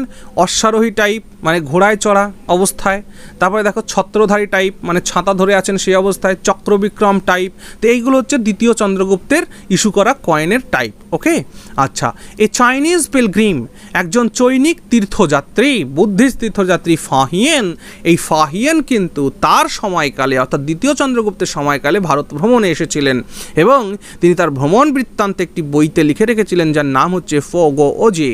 তাহলে ফোগু ওজি ছিল ফাহিয়েনের লিখিত গ্রন্থের নাম। ওকে, আচ্ছা, he was a lover of art, education and literature. আর এই দ্বিতীয় চন্দ্রগুপ্ত ছিলেন সাহিত্য, শিক্ষা, সংস্কৃতি, এইগুলোর বিরাট বড় পৃষ্ঠপোষক, আর সেই জন্যে তিনি তার রাজসভায় 9 জন স্কলারকে রেখেছিলেন, আর সেই 9 জন স্কলারকে বলা হয় নবরত্ন, 9 জেমস। ওকে, তাহলে এই নবরত্ন কার রাজসভায় ছিল? না, নবরত্ন ছিল দ্বিতীয় চন্দ্রগুপ্তের রাজসভায়। ওকে, তাহলে দ্বিতীয় চন্দ্রগুপ্ত কে ছিল না সমুদ্রগুপ্তের পুত্র ছিল দ্বিতীয় চন্দ্রগুপ্ত। সেই দ্বিতীয় চন্দ্রগুপ্তের রাজসভায় নবরত্ন অলঙ্কার করেছিলেন কে কে? আমি বোল্ডে এখানে লিখে রেখেছি কালিদাস। তাহলে মহাকবি কালিদাস কিন্তু এই নবরত্নের রাজসভায় একজন রত্ন ছিলেন। তার পোয়েট্রি হিসাবে আমরা ঋতুসংহার, মেঘদূত, তারপর কুমার সম্ভবম, রঘুবংশম এগুলো দেখতে পাই। তার নাটকের কথা যদি আমরা দেখি মালবিকাগ্নিমিত্রম সম্পর্কে আমি পূর্বের কোনো একটা আলোচনায় করেছিলাম। হ্যাঁ, আচ্ছা, তারপরে দেখো বিক্রমবর্ষীয়ম, তারপর অভিজ্ঞানম, শকুন্তলম, এই ছিল কালিদাসের বিখ্যাত বিখ্যাত নাটক এবং পোয়েট্রি। এবার দেখো অমর সিংহ তিনি কে ছিলেন? একজন গ্রামারিয়ান বলতে পারো। অমর সিংহ তিনি একজন গ্রামারিয়ান ছিলেন, ব্যাকরণিক। হ্যাঁ, তিনি সংস্কৃতের যে রুট ওয়ার্ড, হ্যাঁ মানে এটিমোলজি, সংস্কৃত শব্দের যে রুট ওয়ার্ডের একটা বই অমর কোষ তিনি লিখেছিলেন, অমর কোষ। ধন্বন্তরী তিনি একজন ফিজিশিয়ান ছিলেন, একজন চিকিৎসক ছিলেন। তাহলে এই ধন্বন্তরীও কিন্তু নবরত্নের মধ্যে একজন। ধন্বন্তরী তিনি ছিলেন একজন ফিজিশিয়ান এবং তার লিখিত গ্রন্থের নাম নবনীতকম। ঠিক আছে, আচ্ছা। বরাহমিহির তিনি ছিলেন একজন অ্যাস্ট্রোনমার। আর সেই বরাহমিহির অ্যাস্ট্রোনমার মানে বোঝো তো? অ্যাস্ট্রোনমার মানে হচ্ছে যারা মহাকাশ নিয়ে গবেষণা করে তাদের বলা হয় অ্যাস্ট্রোনমার। তো বরাহমিহিরও কিন্তু এই দ্বিতীয় চন্দ্রগুপ্তের রাজসভা অলঙ্কার করেছিল। তো তার এই যে বরাহমিহির, তার বইয়ের নাম হচ্ছে পঞ্চসিদ্ধান্তিকা, বৃহৎ সংহিতা, বৃহৎ জাতক, লঘু জাতক, এগুলো সব হচ্ছে বরাহমিহিরেরই লেখা গ্রন্থ। ওকে, আচ্ছা। এই ভরুচি কে ছিলেন? ভরুচি ছিলেন হচ্ছে গ্রামারিয়ান, তিনি একজন ব্যাকরণিস্ট ছিলেন, মানে ব্যাকরণবিদ ছিলেন। তিনি প্রাকৃত প্রকাশ আর বর্তিকা গ্রন্থ লিখেছিলেন। হরিসেন একজন অর্থাৎ ছিলেন। প্রয়াগ প্রশস্তি, তিনি যে এলাহাবাদ প্রশস্তি বা প্রয়াগ প্রশস্তি রচনা করেছিলেন এই হরিসেন। ওকে, আচ্ছা। আরেকটা রয়েছে দেখো সপ্রনাক, দেখো ক্ষপ্রনাক, ক্ষিয় খ কে এস এইচ এ হয়, ক্ষিয় খ বাংলায়। তাহলে ক্ষপ্রনাক বা খপরনাক ইনি ছিলেন একজন অ্যাস্ট্রোলজার, জ্যোতিষী। ওকে, আরেকজন ছিলেন শঙ্কু ছিলেন আর্কিটেকচার। ঠিক আছে, মানে আর্কিটেক্ট ছিলেন ইনি, এই শঙ্কু। আরেকজন ছিল কি বেতাল ভট্ট, মানে ম্যাজিশিয়ান। তোমরা বিক্রম বেতাল শুনেছো? বিক্রম বেতাল টেলিভিশনে হতো। বিক্রম বেতাল ছোটবেলায় আমরা তো দেখেছি খুব। বিক্রম বেতাল কার কাহিনী দেখো? দ্বিতীয় চন্দ্রগুপ্তের যে টাইটেল, দ্বিতীয় চন্দ্রগুপ্তের আর এক নাম কি? বিক্রমাদিত্য। সেই বিক্রমাদিত্য থেকে এসছে বিক্রম। আর বিক্রমের সঙ্গে একজন থাকতো বেতাল ভট্ট, মানে বেতাল ছিল একটা ভূত, ম্যাজিশিয়ান। ঠিক, বিক্রম বেতাল আমরা দেখেছি ছোটবেলায়। তো সেই বেতাল ভট্ট কিন্তু ছিলেন ম্যাজিশিয়ান, জাদুকর। তিনি এই নবরত্নের মধ্যে একজন ছিলেন। তাহলে আমরা দেখলাম যে দ্বিতীয় চন্দ্রগুপ্তের রাজসভা অলঙ্কার করেছিলেন কালিদাস, অমর সিংহ, ধন্বন্তরী, বরাহমিহির, ভরুচি, হরিসেন, ক্ষপ্রনক, শঙ্কু আর বেতাল ভট্ট। ঠিক আছে, clear? Very good. Now Kumaragupta. এবার দেখো চন্দ্রগুপ্ত মরে যাওয়ার বা চন্দ্রগুপ্তর পরে সিংহাসনে বসলেন কে? তার ছেলে প্রথম কুমারগুপ্ত। তাহলে দ্বিতীয় চন্দ্রগুপ্তের মৃত্যুর পরে সিংহাসনে কে বসলেন? না, দ্বিতীয় চন্দ্রগুপ্তের মৃত্যুর পরে তার সিংহাসনে বসলেন তার পুত্র, যার নাম প্রথম কুমারগুপ্ত। ঠিক আছে, আচ্ছা। হি টুক দ্য টাইটেল অফ মহেন্দ্রাদিত্য। তাহলে এই প্রথম কুমারগুপ্তের যে টাইটেল ছিল তার নাম কি? Mahendraditya. At the end of his reign তুর্কমঙ্গল যে টাইপ রয়েছে, যাদের আমরা হুনস বলছি, আমরা যখন পরবর্তী গুপ্তা পিরিয়ড দেখব তখন আমরা এই হুনসদের সম্পর্কে পড়ব। ঠিক আছে, তো এই যে তুর্কি এবং মঙ্গল জাতির মিশ্রণে তৈরি হয়েছিল হুন জাতি। সেই হুন জাতি কিন্তু ইনভেড করেছিল এই কুমারগুপ্তের সময়, মনে রেখো। তাহলে এই যে গুপ্ত সাম্রাজ্য অ্যাটাক হয়েছিল হুনদের দ্বারা, কার সময়ে? প্রথম কুমারগুপ্তের সময় হয়েছে। অ্যান্ড এই কুমারগুপ্তই কিন্তু এই হুনদের সাথে লড়াই করতে করতে নিজের প্রাণ বিসর্জন দিয়েছিলেন। অর্থাৎ কুমারগুপ্ত যখন সিংহাসনে বসলেন তখন তার এই সাম্রাজ্যকে নিয়ে তিনি বিশাল একটা ডিস্টারবেন্সের মধ্যে পড়লেন। কেন? কারণ তার এই সাম্রাজ্য এত বৃহৎ ভারত সাম্রাজ্য, এখানে বিভিন্ন এই যে হুনরা বিভিন্ন দিক থেকে অ্যাটাক করছে, আক্রমণ করছে, একটা জ্বালা যন্ত্রণা সৃষ্টি করছে। তাই এই কুমারগুপ্ত ঠিক করলেন যে এই হুনদেরকে না তাড়িয়ে ভাত খাবো না। তখন তিনি কী করলেন? এই হুনদেরকে তাড়ানোর জন্য কী করলেন? তার যুদ্ধ বিগ্রহে লেগে থাকলেন এবং এই হুনদের সঙ্গে যুদ্ধ করতে করতেই কিন্তু কুমারগুপ্তের প্রাণপাত হয়, অর্থাৎ তিনি মারা যান। Okay, he was the worshipper of god Kartikeya. এখান থেকে প্রশ্ন এসেছে কিন্তু আমি বলে দিচ্ছি, কুমারগুপ্ত কোন ভগবানের পূজা করতেন? কুমারগুপ্ত কিন্তু ভগবান কার্তিক দেবতার পূজা করতেন। কার্তিক দেব কে বলো তোমরা? কার্তিক দেব হচ্ছে মহাদেব অ্যান্ড মাতা পার্বতীর ছেলে কার্তিকা, ঠিক আছে। আচ্ছা, এই কুমারগুপ্তের আর একটা বিখ্যাত কাজ রয়েছে, সেটা কি, যে নালন্দা মহাবিহার বা নালন্দা ইউনিভার্সিটি তৈরি করেছিলেন।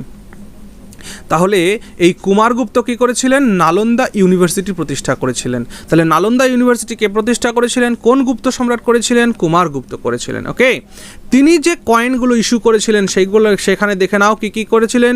তিনি করেছিলেন খড়গধারী। খড়গ মানে বোঝো তো, কার্তিকেয়কে তিনি যখন পূজা করছেন কার্তিকের হাতে খড়গ থাকবে, খড়গ, ঠিক আছে।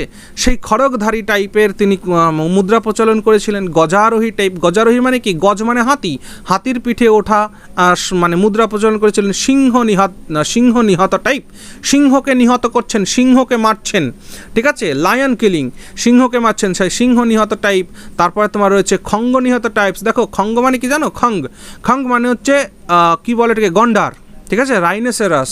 তাহলে এই খঙ্গর নিহত টাইপ মানে তিনি কি করছেন না, গন্ডারকেও মারছেন, সেই নিহত টাইপ। অর্থাৎ মনে রাখবে নিহত টাইপ যা আছে সব কুমারগুপ্তের কাছেই যাবে। কার্তিকেয় টাইপ, তারপরে তোমার দেখো অপ্রতিগ্রহ মুদ্রা টাইপ, ঠিক আছে। এই সমস্ত কয়েনগুলোতে এই কুমারগুপ্ত অ্যাপ্রোচ করেছিলেন বা এই নিয়ে ইস্যু করেছিলেন, ঠিক আছে। আচ্ছা, এবার দেখো কুমারগুপ্তের পরে যে লাস্ট গ্রেট রুলার সিংহাসনে বসলেন তিনি হচ্ছেন স্কন্দগুপ্ত।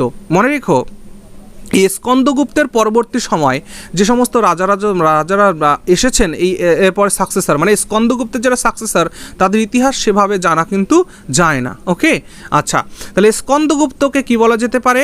স্কন্দগুপ্তকে বলা যেতে পারে যে last great ruler of the dynasty. এই গুপ্তা ডাইনাস্টির শেষ বিখ্যাত রাজার নাম স্কন্দগুপ্ত, ঠিক আছে। এই স্কন্দগুপ্ত সম্পর্কে জানা যায় কোথা থেকে? না, স্কন্দগুপ্ত সম্পর্কে জানা যায় ভিতারি স্টোন ইনস্ক্রিপশন থেকে। ভিতরি স্টোন ইনস্ক্রিপশন থেকে কিন্তু এই স্কন্দগুপ্ত সম্পর্কে জানা যায়। হ্যাঁ, আচ্ছা, এনার একটা কাজের মধ্যে আছে হি রেস্টোর্ড সুদর্শন লেক। তিনি সৌরাষ্ট্রে যে সুদর্শন লেকটা ছিল মরুভূমির অঞ্চলে চাষাবাদের জন্য, খাওয়ার জন্য যে জলের যে বড় যোগান এই সুদর্শন লেক দিত, সেই সুদর্শন লেকটাকে তিনি আবার রিপেয়ারিং করেছিলেন, রেস্টোর করেছিলেন কে? না, স্কন্দগুপ্ত। ওকে, আচ্ছা, এবার দেখো his victory over the Huns save the dynasty. তাহলে কুমারগুপ্তের সময় হুনরা এই গুপ্তা ডাইনাস্টিকে বিভিন্নভাবে ক্ষতিগ্রস্ত করছে এবং স্কন্দগুপ্তের পিতা কুমারগুপ্ত এই হুনদের সাথে লড়াই করতে করতে মৃত্যুবরণ করেছে। এবং এই স্কন্দগুপ্ত এসে কি করছে না, তার এই পিতার সময়কাল থেকে যার বংশরা তার যে সাম্রাজ্যকে যারা ডিস্টার্ব করছে সেই হুনদের তিনি পরাজিত করে দিলেন। ওকে, স্কন্দগুপ্ত, ঠিক আছে। যদিও এটা সমসাময়িক ছিল, ক্ষণিকক্ষণের জন্য ছিল। পরবর্তী সময় যখন আবার এই গুপ্তদের উইক রোলাররা যখন আসতে শুরু করলো তখন কিন্তু দেখা গেল যে না, এই হুনরা আবার গুপ্তদের অবসান ঘটাচ্ছে আর কি অ্যাকচুয়ালি। ওকে, আচ্ছা, হিজ ভিক্টরি ওভার দ্য হুন সেভ দ্য ডাইনাস্টি, ক্লিয়ার। আচ্ছা, স্কন্দগুপ্ত কী কী টাইটেল গ্রহণ করেছিল সেটা আমাদের দেখা দরকার। হি অ্যাজিউম দ্য টাইটেল বিক্রমাদিত্য, ঠিক আছে। ঠিক তার ঠাকুরদার মতন টাইটেল বিক্রমাদিত্য গ্রহণ করছেন। তারপরে কর্মাদিত্য, পরম ভাগবত, তারপর দেবরাজ, তারপরে শকপান, ঠিক আছে। শকপান বা এই দেখো শকপান বা শর্কপ্রামা বা শকপান, এটা হুম পিলার ইনস্ক্রিপশন থেকে জানা যাচ্ছে তার টাইটেল। ওকে, আচ্ছা, এরপরে আমি তোমাদের কি করব, গুপ্ত সাম্রাজ্যের প্রায় 100+ MCQ কোয়েশ্চেন করাবো। এই গুপ্ত সাম্রাজ্যে যখন 100+ MCQ কোয়েশ্চেন করাবো না, তখন তোমরা দেখে নেবে যে গুপ্ত সাম্রাজ্যের থেকে এমন কোনো প্রশ্ন বাদ থাকবে না যে তোমাদের এটা পরীক্ষা আসার মতন, ঠিক আছে। মানে প্রত্যেকটাই কমপ্লিট হয়ে যাবে, এর MCQটা আমি দিয়ে দেবো। ওকে, কয়েকদিনের মধ্যে, ঠিক। আচ্ছা, এবার যদি বলি the decline of this dynasty started after the death of him. এই স্কন্দগুপ্তের মৃত্যুর পরেই কিন্তু এই বংশের পতন ঘনিয়ে এসেছিল। The Huns became the rulers of Punjab and Kashmir. তার মৃত্যুর পরে এই হুনরা পাঞ্জাব আর কাশ্মীরের অধিকার করে নিয়েছিল। The central power of the Guptas goat weekend. এবং গুপ্তাদের যে সেন্ট্রাল যে পাওয়ার ছিল, কেন্দ্রীয় যে ক্ষমতা রাজা ছিল, তাদের মানে খুব দুর্বলতা চলে এসেছিল। And the local governors became hereditary kings with hereditary rights. এবং এই যে আমি তোমাদের শুরুতেই বলেছিলাম যে গুপ্তা রাজারা কী করছে না, গুপ্তা রাজারা নিজেদের সৈন্যবাহিনী রাখছে না, তারা বিভিন্ন সামন্ত রাজাকে, স্থানীয় সামন্ত রাজাকে সৈন্য রাখার পারমিশন দিচ্ছে এবং যুদ্ধের সময় তাদের থেকে সাহায্য নিচ্ছে। এইগুলো এই যে সমস্ত রাজারা যখনই গুপ্ত যে সেন্ট্রাল পাওয়ার, যে সেন্ট্রাল কিং, সে যখন দুর্বল হয়ে পড়লো, তখন এরা নিজেরা সবাই স্বাধীন হয়ে উঠতে লাগলো এবং এই লোকাল গভর্নর্সরা কিন্তু স্বাধীনতা ঘোষণা করে দিল এবং গুপ্ত সাম্রাজ্যের পতনকে ঘটিয়ে দিল। ওকে, এরপর আমরা দেখে নিই যে সাকসেসার্স অফ দ্য স্কন্দগুপ্তর সাকসেসার্স কারা কারা রয়েছে। দেখো, প্রথম কথা, the line of successors after Skandagupta are uncertain. এই স্কন্দগুপ্তের পরে কারা কারা যে কখন ক্রোনোলজিক্যালি তারপরে কে সিংহাসনে বসলো, এটা কিন্তু ঠিক সমানভাবে জানা যায় না। তবুও যে কটা জানা যায়, দেখো, পুরুগুপ্তা son of কুমারগুপ্তার একটা ছেলের নাম পুরুগুপ্তা বাই দ্য চিফ কুইন। কুমারগুপ্তের যে মুখ্য রানী ছিল, সেই মুখ্য রানীর একটা ছেলে ছিল পুরুগুপ্তা। তিনি কিছুক্ষণের জন্য এই গুপ্ত সাম্রাজ্য শাসন করেছে। তারপরে পুরুগুপ্ত, দেখো, যে বুধগুপ্তা, son of পুরুগুপ্তা, ঠিক আছে, পুরুগুপ্তার ছেলে বুধগুপ্তা সাকসিডেড হিজ ফাদার। তাহলে এই পুরুগুপ্তার পরে তার ছেলে বুধগুপ্তা কিন্তু শাসন করেছে। আফটার বুধগুপ্তার পরে কুমারগুপ্ত দ্বিতীয়, ঠিক আছে, রুল দ্য এম্পায়ার। এবং এই গুপ্তা সাম্রাজ্যের যে শেষ দুটো শাসক, তারা হচ্ছে নরসিংহগুপ্ত এবং তৃতীয় কুমারগুপ্ত। তাহলে তৃতীয় কুমারগুপ্ত হচ্ছে এই গুপ্তা সাম্রাজ্যের শেষ নোন রুলার, ঠিক আছে। ওকে, এবার দেখে নাও ডিক্লাইন অফ দ্য গুপ্তাদের ধ্বংসের কারণটা কি। নাম্বার 1,